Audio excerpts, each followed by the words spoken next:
ನಮಸ್ಕಾರ. ಕನ್ನಡ ಒನ್ಗೆ ಸ್ವಾಗತ. ನಾನು ನಿಮ್ಮ ಭಾಗ್ಯನಾರಾಯಣ ಬುಗ್ಗವರಪು. ಬಿಹಾರ ಚುನಾವಣೆಯಲ್ಲಿ ಏನ್ ನಡೀತಾ ಇದೆ ಅನ್ನೋದ್ರ ಬಗ್ಗೆ ಒಂದಷ್ಟು ಅಪ್ಡೇಟ್ಗಳನ್ನು ಕೊಡ್ತೀನಿ. ಅದರಲ್ಲಿ ಬಹಳ ಮುಖ್ಯವಾದ ಘಟನೆ ಇವತ್ತು ನಡೆದಿರೋದು ಅಂದರೆ ಬಿಹಾರದ ಗಯಾ ಜಿಲ್ಲೆಯಲ್ಲಿ ಅಲ್ಲಿನ ಆಡಳಿತಾರೂಢ ಸಿಟ್ಟಿಂಗ್ MLA ಹೋಗಿದ್ದಾರೆ. ಹಾಮ್ ಪಕ್ಷ HAM ಅವರು ಹಿಂದೂಸ್ತಾನ್ ಅವಾಮಿ ಮೋರ್ಚಾ ಅನ್ನುವಂತಹ ಪಕ್ಷ, ಜಿತಿನ್ ರಾಮ್ ಮಾಂಜಿಯವರ ಪಕ್ಷದ ಶಾಸಕ, ಅವರು NDAದ ಭಾಗ. ಅವರು ಹೋಗಿದ್ದಾಗ ಒಂದು ಹಳ್ಳಿಯಲ್ಲಿ ಗ್ರಾಮಸ್ಥರು ರೊಚ್ಚಿಗೆದ್ದಿದ್ದಾರೆ. ರೊಚ್ಚಿಗೆದ್ದು ಕಾರನ್ನೆಲ್ಲ ಪುಡಿ ಪುಡಿ ಮಾಡಿ ಹಾಕಿದ್ದಾರೆ. ಇವರನ್ನ ರಸ್ತೆ, ಹೊಲ, ಎಲ್ಲೆಲ್ಲಿ ಸಿಗುತ್ತೋ ಚರಂಡಿಯಲ್ಲೆಲ್ಲ ಓಡಿಸಿದ್ದಾರೆ. ಹೋಗಿ ಕೊನೆಗೆ ಆ MLA ಜೀವ ಉಳಿಸ್ಕೊಂಡು ಆಸ್ಪತ್ರೆಯಲ್ಲಿ ದಾಖಲಾಗುವಂತಹ ಮಟ್ಟಕ್ಕೆ ಅವರ ಮೇಲೆ ಕಲ್ಲು ತೂರಾಟ, ದೊಣ್ಣೆಗಳಿಂದ ದಾಳಿ ಎಲ್ಲವೂ ನಡೆದಿದೆ. ಸೊ ಏನಾಯ್ತು, ಏನಿದು ಘಟನೆ, ಇಡೀ ಪ್ರಕರಣ, ಅದನ್ನು ವಿವರಿಸುವಂತಹ ಪ್ರಯತ್ನವನ್ನು ಮಾಡ್ತೀನಿ.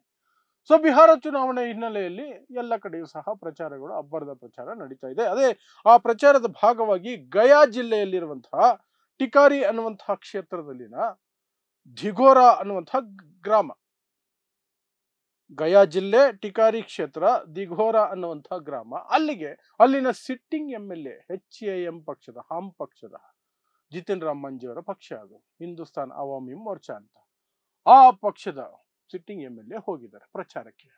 ಅವ್ರು ಹೋಗಬೇಕಾದ್ರೆ ಅವ್ರ ಕಾರಿನ ಮೇಲೆ ಎಷ್ಟು ಹೂವಿನ ಹಾರಗಳು ಸಪೋರ್ಟರ್ಸ್ ಬರೋ ದಾರಿಯಲ್ಲಿ ಹಾಕಿರೋದು, ಎಲ್ಲ ಪೂರ್ತಿ ಕಾರ್ ತುಂಬೋಗಿತ್ತು ಹೂವಿನ ಹಾರಗಳಿಂದ. ಆ ಗೂಟ ಇರುತ್ತಲ್ಲ ಮುಂದ್ಗಡೆ, ಅದಕ್ಕೆ ನೇತು ಹಾಕೊಂಡು ಬಂದರು. ಅಲ್ಲಿ ಬಂದ ತಕ್ಷಣ ಇವರ ಮನಸ್ಸಲ್ಲಿದ್ದೇನು ಅಂದ್ರೆ, ಇಲ್ಲೂ ಸಹ ನಮಗೆ ಭರ್ಜರಿ ಸ್ವಾಗತ ಸಿಗುತ್ತೆ, ಇನ್ನೂ ಒಂದಷ್ಟು ಹಾರಗಳು ಬೀಳ್ತವೆ, ಜೈಕಾರ ಬರುತ್ತೆ, ಬಂದರು.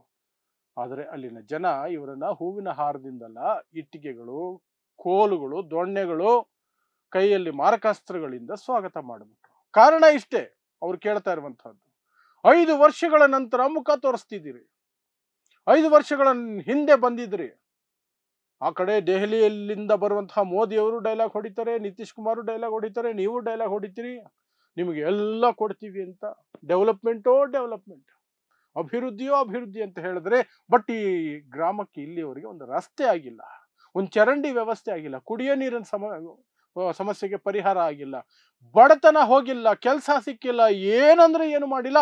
5 ವರ್ಷ ಮುಗಿಸ್ಕೊಂಡು ಆರಾಮಾಗಿ ಕೈಯಲ್ಲಾಡಿಸ್ಕೊಂಡು ಈಗ ಬಂದು ಓಟ್ ಕೇಳಕ್ ಬಂದಿದ್ದೀರಿ, ನಿಮ್ಮನ್ನ ನಾವು ಸುಮ್ಮನೆ ಬಿಡೋದಿಲ್ಲ ಅಂತ ಹೇಳಿ ಹಿಂಸಾಚಾರಕ್ಕೆ ಇಳಿದ್ಬಿಟ್ರು.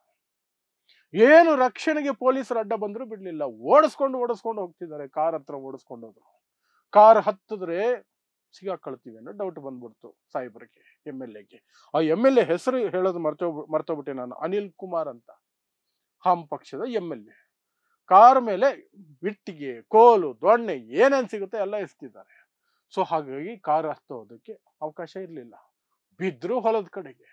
ಹೊಲದಲ್ಲಿ ಓಡ್ತಿರ್ಬೇಕಾದ್ರೆ ಹಿಮ್ಮೆಟ್ಟಿಸ್ಕೊಂಡು ಹೋಗ್ತಾರೆ ಜನ, ಎಸಿತಾರೆ, ಕಲ್ಲು ಎಸಿತಾರೆ, ಇಟ್ಟಿಗೆ ಎಸಿತಾರೆ, ಕೋಲುಗಳು, ದೊಣ್ಣೆಗಳು ಏನ್ ಸಿಕ್ಕಾರೋ ತಗೊಂಡು ಎಸಿತಾ ಇದ್ದಾರೆ. ಕಂಟ್ರೋಲ್ಗೆ ಬರಲಿಲ್ಲ. ಕೊನೆ ಓಡಿ ಮೇನ್ ರೋಡ್ಗೆ ಹೋಗಿ ಅಲ್ಲಿಂದ ಇನ್ನೊಂದು ಗಾಡಿಯಲ್ಲೇ ಹತ್ಕೊಂಡು ಓಡಿ ಹೋಗಿ ಆಸ್ಪತ್ರೆಯಲ್ಲಿ ಮಲಗಿದ್ದಾರೆ. ಮಿಸ್ಟರ್ ಅನಿಲ್ ಕುಮಾರ್ MLA ಅಲ್ಲಿ ಮಲಗಿದ್ದಾರೆ. ಇಷ್ಟೆಲ್ಲ ಆದ ನಂತರ ಏನ್ ನಿಮ್ಮ ಸಮಸ್ಯೆ, ಯಾಕೆ ಇಷ್ಟು ಉಗ್ರರಾಗಿದ್ದೀರಿ, ಏನಾದ್ರೂ ಇದ್ರೆ ಹೇಳಿ ಅಂತ ಕೇಳಬೇಕಲ್ವಾ. ಸರ್ಕಾರ ಕೇಳಬೇಕು, MLA ಕೇಳಬೇಕು, MP ಕೇಳಬೇಕು, ಮುಖ್ಯಮಂತ್ರಿ ಕೇಳಬೇಕು, ಪ್ರಧಾನಮಂತ್ರಿ ಕೇಳಬೇಕು. ಯಾವುದನ್ನು ಕೇಳೋ ಮೂಡಲ್ಲ ಅವರಿಲ್ಲ. ನಮ್ಮ MLA ಮೇಲೆ ದಾಳಿ ಮಾಡ್ತೀರಾ, ನಿಮ್ಮನ್ನು ಒಬ್ಬೊಬ್ಬರನ್ನು ಹುಡುಕಿ ಏನ್ ಮಾಡ್ತೀವಿ ಅಂತ ಸ್ವಲ್ಪ ವೇಟ್ ಮಾಡಿ ಅಂತ ಹೇಳಿ ಬ್ಯಾಕ್ ಟು ಬ್ಯಾಕ್ ವಿಡಿಯೋದಲ್ಲಿ ಇರುವಂತಹ ಪ್ರತಿಯೊಬ್ಬರನ್ನು ಬಂಧಿಸ್ತಾ ಇದ್ದಾರೆ. 10 ಜನರನ್ನ ಬಂಧಿಸಿದ್ದಾರೆ, 100 ಜನರ ಮೇಲೆ ಹುಡುಕಾಟ ನಡೆಸ್ತಿದ್ದಾರೆ. ಒಬ್ಬರನ್ನು ಬಿಡೋದಿಲ್ಲ, ಎಲ್ರಿಗೂ ಎಡೆಮುರಿ ಕಟ್ತೀವಿ ಅಂತ ಪೊಲೀಸರು ಫುಲ್ ಪವರ್ ಅಲ್ಲಿ ಇಳಿದು ಬಿಟ್ಟಿದ್ದಾರೆ. MLA ಮೇಲೆ ದಾಳಿ ಮಾಡ್ತೀರಾ ನೀವು, ನಿಮ್ಮನ್ನು ಬಿಡೋ ಚಾನ್ಸೇ ಇಲ್ಲ. 1000 ಸಮಸ್ಯೆ ಇದ್ರು ಬಾಯಿ ಮುಚ್ಕೊಂಡಿರ್ಬೇಕು, ನೀವು ಬಾಯಿ ಮುಚ್ಕೊಂಡಿರ್ಬೇಕು. ಎಲೆಕ್ಷನ್ ದಿನ ಏನಾದ್ರು ಚಿಲ್ಲರೆ ಕಾಸು ಕೊಟ್ಟರೆ ಅದು ತಗೊಂಡು ವೋಟ್ ಹಾಕಬೇಕು. ಅದು ಬಿಟ್ಟು ಅಭಿವೃದ್ಧಿ ಆಗಿಲ್ಲ ಅಂತ ಪ್ರಶ್ನೆ ಮಾಡಿ ಹಲ್ಲೆ ಮಾಡ್ತೀರಾ ನೀವು ಅನ್ನೋದು ಇವರ ಒಂದು ರೀತಿಯಾದಂತಹ ದುರಹಂಕಾರದ ಒಳಗಿನ ಪ್ರಶ್ನೆ. ಅದು ಹೊರಗಡೆ ಓಪನ್ ಆಗಿ ಅದನ್ನು ಕೇಳಲ್ಲ, ಒಳಗಡೆ ಅದೇ ಇರುತ್ತೆ ಅವ್ರಿಗೆ.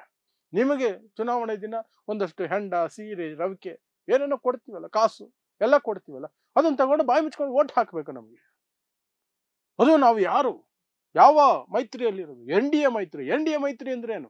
ನರೇಂದ್ರ ಮೋದಿ ಮೈತ್ರಿಯ ವ್ಯಕ್ತಿಯನ್ನ, ನರೇಂದ್ರ ಮೋದಿ ಮೈತ್ರಿಯ MLA ನೀವು ಹಿಟ್ಟಾಡಿಸ್ಕೊಂಡು ಹೊಡಿತೀರಿ ಅಂದ್ರೆ ನಿಮ್ಮನ್ನ ಸುಮ್ಮನೆ ಬಿಡಕ್ಕಾಗತ್ತಂತ ಪೊಲೀಸರು ಈಗ ಫುಲ್ ಪವರ್ ಅಲ್ಲಿ ಇಳಿದ್ಬಿಟ್ಟಿದ್ದಾರೆ. ಸಾಕಷ್ಟು ಜನರು ಬಂಧನ ಆಗಿದೆ, ಸಾಕಷ್ಟು ಜನರು ಹುಡುಕಾಟ ನಡೆಸ್ತಾ ಇದ್ದಾರೆ.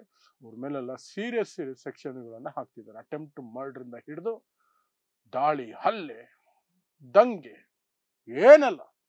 ಏನೆಲ್ಲ ಸಿಗುತ್ತೋ ಸೀರಿಯಸ್ ಸೆಕ್ಷನ್ಗಳು ಎಲ್ಲ ಇಡೀ ಊರನ್ನೇ ಎತ್ಕೊಂಡು ಹೋಗುವಂತಹ ಪ್ರಯತ್ನಗಳು ನಡೀತಾ ಇದೆ. ಸೊ ಇದಿಷ್ಟು ಬಿಹಾರದ ಗಯಾ ಜಿಲ್ಲೆಯಿಂದ ಬರ್ತಿರುವಂತಹ ಒಂದು ರೀತಿ ಬೇಜಾರಿನ ಸಂಗತಿ. ಯಾಕಂದ್ರೆ ಪ್ರಜಾಪ್ರಭುತ್ವದಲ್ಲಿ ಇಂತಹದ್ದು ನಡಿಬಾರದು. ಜನ ಸಹ ತಾಳ್ಮೆಯಿಂದ ತಮ್ಮ ಸಮಸ್ಯೆಗಳನ್ನ ಹೇಳ್ಕೊಳ್ಬೇಕು. ಅವರು ಅದನ್ನ ನೆರವೇರಿಸಲಿಲ್ಲ ಅಥವಾ ಕೊಟ್ಟ ಮಾತಿನಂತೆ ನಡ್ಕೊಳ್ಳಿಲ್ಲ ಅಂದ್ರೆ ಬ್ಯಾಲೆಟ್ ಪೇಪರ್ ಅಂತಿದೆಯಲ್ಲ, ಬ್ಯಾಲೆಟ್ ಪವರ್ ಅಂತಿದೆಯಲ್ಲ, ಮತದಾನ ಅನ್ನುವಂತಹ ಅಸ್ತ್ರ ಇದೆಯಲ್ಲ, ಅದನ್ನು ಬಳಸ್ಕೊಂಡು ಸೋಲಿಸಿ ಮನೆಗೆ ಕಳಿಸ್ಬಿಡ್ಬೇಕು. ಈ ರೀತಿಯ ಹಲ್ಲೆ ಮಾಡೋದು, ದಾಳಿ ಮಾಡೋದು, ಇನ್ನೇನೋ ಮಾಡೋದು ಅದು ಪ್ರಜಾಪ್ರಭುತ್ವಕ್ಕೆ ಒಳ್ಳೆಯ ಲಕ್ಷಣ ಅಲ್ಲ. ಆದ್ರೆ ಅದನ್ನೇ ವೀಕ್ನೆಸ್ ಮಾಡಿಕೊಂಡು ಈ ಒಂದು ರೀತಿ ನಾಯಕರು ಅಂತ ಕರ್ಸ್ಕೊಳ್ಳೋರು, ಪ್ರತಿನಿಧಿಗಳು 5 ವರ್ಷಕ್ಕೆ ಒಂದ್ಸಲ ಅಲ್ಲಿ ಹೋಗಿ ಕೈ ಮುಗಿದು ಕಾಸು ಕೊಟ್ಟು ಓಟ್ ಹಾಕ್ಸ್ಕೊಳ್ಳೋದು ಸಹ ಪ್ರಜಾಪ್ರಭುತ್ವಕ್ಕೆ ಅಪಾಯಕಾರಿನೇ. ಎರಡೂ ಅಪಾಯಕಾರಿನೇ. ಅವ್ರು ಇದು ಮಾಡಬಾರ್ದು, ಇವ್ರು ಅದು ಮಾಡಬಾರ್ದು. ಇಬ್ಬರದು ತಪ್ಪಿದೆ. ಆದರೆ ವೋಟ್ ಹಾಕುವಂತಹ ದಿನ ಇನ್ನೂ ಬಾಕಿ ಇದೆ. ಹಾಗಾಗಿ ಜನರ ಕೈಯಲ್ಲಿ ಆ MLA ಭವಿಷ್ಯ ಇದೆ. ಅವನನ್ನ ಸೋಲಿಸಿ ಮನೆಗೆ ಕಳಿಸಿ ಒಳ್ಳೆ ಉತ್ತಮ ಆಯ್ಕೆ ಏನಿದೆಯೋ, ನಿಮಗೆ ಒಳ್ಳೇದನ್ನ ಮಾಡಬಹುದಾದಂತಹ ವ್ಯಕ್ತಿ ಯಾರಿದಾರೋ, ನಿಮಗೆ ಯಾರು ಒಳ್ಳೇದು ಮಾಡ್ತಾರೆ ಅಂತ ಅನ್ಸುತ್ತೋ ಅಂಥ ವ್ಯಕ್ತಿಯನ್ನ ಆಯ್ಕೆ ಮಾಡ್ಕೊಳ್ಳಿ ಅಷ್ಟೇ. ಇನ್ನು ಪೊಲೀಸರು ಮಾಡೇ ಮಾಡ್ತಾರೆ. ಈಗ ಇವರೆಲ್ಲ ಪಾಪ ಕಡು ಬಡತನದ ಏರಿಯಾಗಳಲ್ಲಿ ಇದೆಲ್ಲ ಅನುಭವಿಸ್ಬೇಕು ಅಷ್ಟೇ. ಇಷ್ಟೇ ಬಿಹಾರದಿಂದ ಬಂದಿರುವಂತಹ ಸುದ್ದಿ. ನೋಡ್ತಾ ಇರಿ ಸಮಾಜಕ್ಕಾಗಿ ಕನ್ನಡ 1 ನ್ಯೂಸ್. ನಮಸ್ಕಾರ.